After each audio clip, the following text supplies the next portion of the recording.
What if the biggest mistake in your franchise's history hasn't even happened yet? The crowd roars, not in New Orleans, but in Madison Square Garden. The jersey is blue and orange. The name on the back still reads Williamson.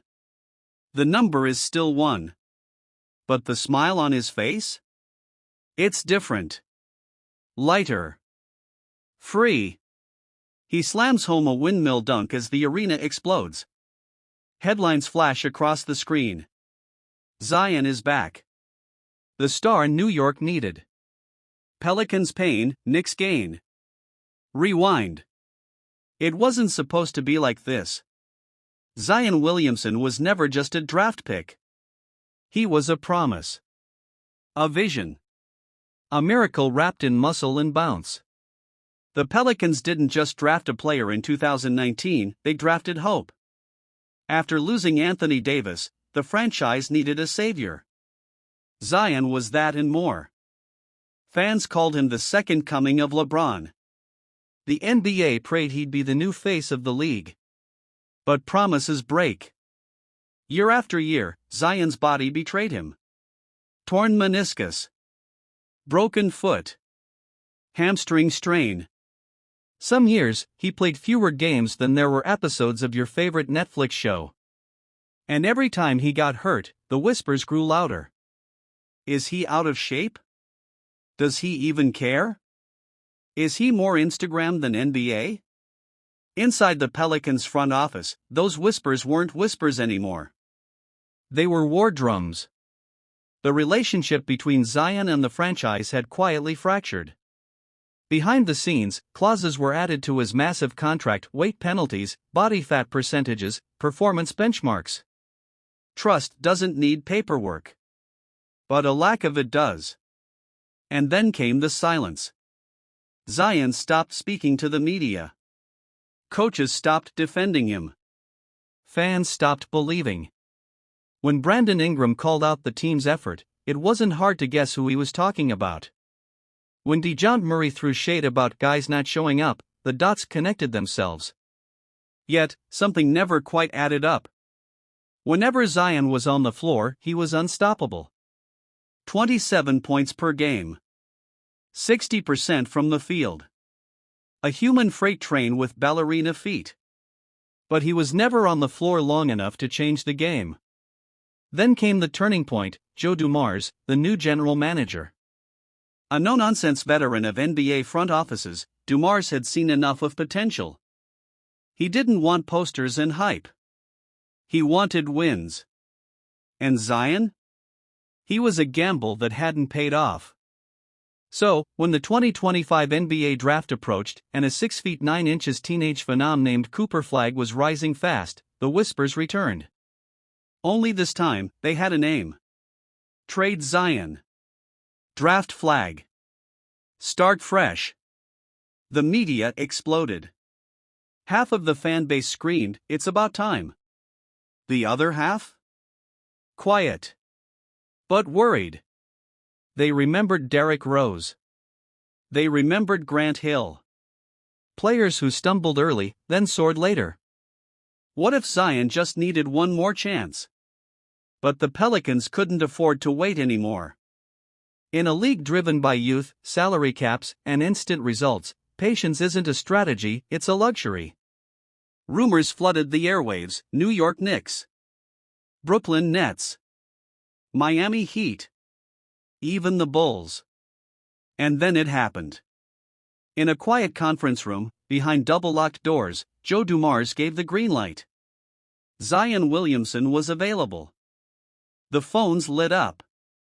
Offers flew in. Picks, players, even future cap relief.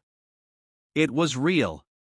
The trade wasn't public yet, but inside the walls of the Smoothie King Center, everyone felt it. Zion was gone. The era was over.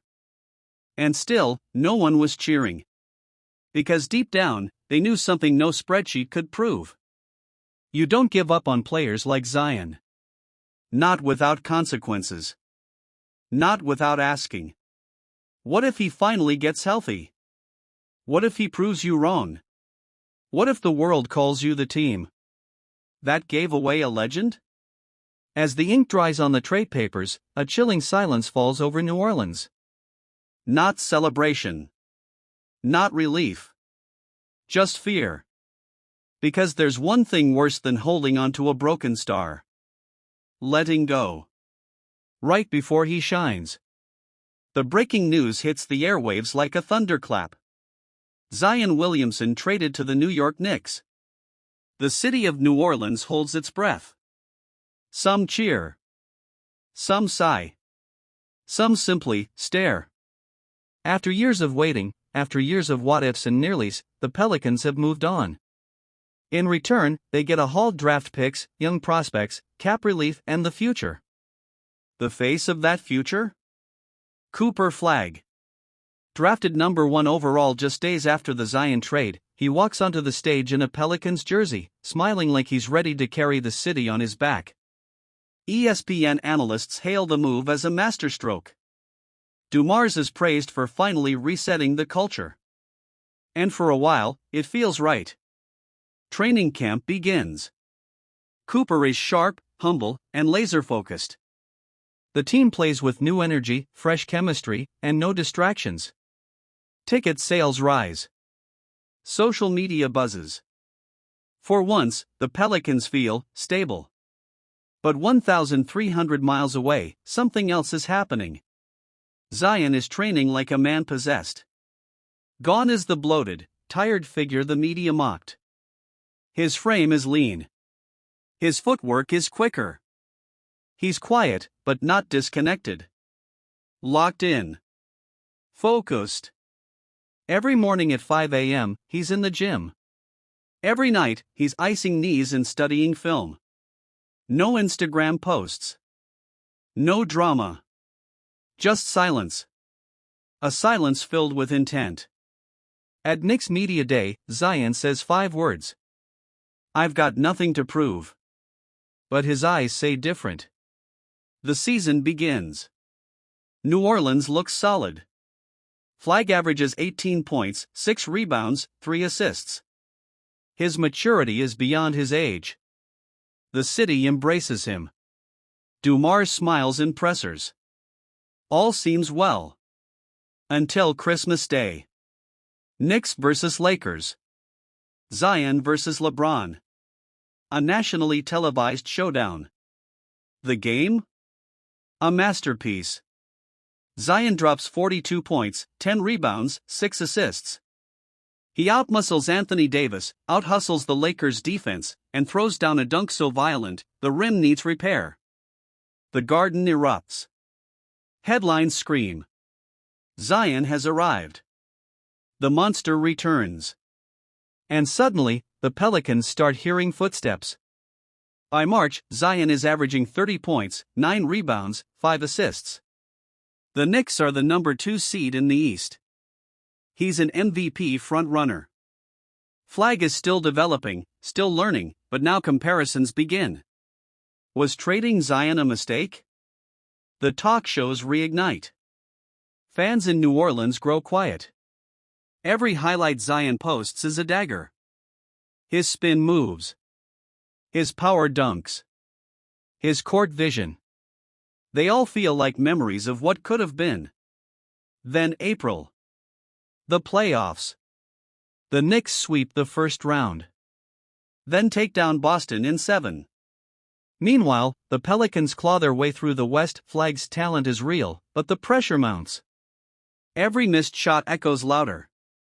Every highlight from Zion seems personal. And then it happens.